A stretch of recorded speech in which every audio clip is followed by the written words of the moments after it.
மழை பெய்ய வேண்டி நாய்களுக்கு இந்தூர் விவசாயிகள் கல்யாணம் செய்து வைத்துள்ளனர். மத்திய பிரதேச மாநிலத்தில் இந்த ஆண்டு மழை சரிவர பெய்யவில்லை. இதன் காரணமாக விவசாயம் பாதிக்கப்பட்டு இந்தூர் மாவட்ட விவசாயிகள் பெரும் பாதிப்புக்குள்ளாயினர். இதனால் மழை பெய்யவும் விவசாயம் செழிக்கவும் வருண பகவானை வேண்டி நாய்களுக்கு திருமணம் செய்து வைத்தனர். முன்னதாக மாப்பிள்ளை நாய் மணமேடைக்கு காரில் ஊர்வலமாக அழைத்து வரப்பட்டது. பிறகு இந்து மத சம்பிரதாயங்களின்படி நாய்களுக்கு விவசாயிகள் கல்யாணம் செய்து வைத்தனர்.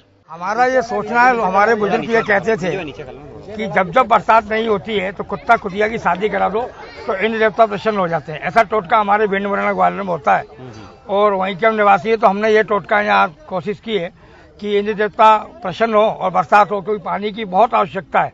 किसान भी ऊपर आके टकटका गिरा के देख रहा है, इंसान भी देख रहा है और बरसात होना भी आवश्यकता है. இவ்வாண்டும் பருவமழை கை கொடுப்பது சந்தேகமே என்றாகிவிட்ட நிலையில் மூட நம்பிக்கையாக இருந்தாலும் எப்படியாவது மழை பெய்தால் சரி என்ற எண்ணத்துக்கு விவசாயிகள் தள்ளப்பட்டுள்ளனர்.